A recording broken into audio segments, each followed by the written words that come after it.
Meaning of hypocrite. Hypocrite. Hypocrite. Hypocrite.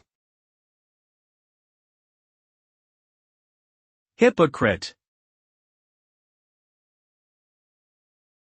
A hypocrite is someone who claims to have certain moral principles or beliefs, but acts in a way that contradicts those principles or beliefs. Essentially, they say one thing and do another. Hypocrisy can be a form of deception or manipulation, and it often involves a level of insincerity or dishonesty. People who are perceived as hypocritical can face social consequences, such as loss of trust and credibility, and may struggle to maintain relationships or influence over others. Overall, hypocrisy is generally viewed as a negative trait and is not well regarded in most cultures.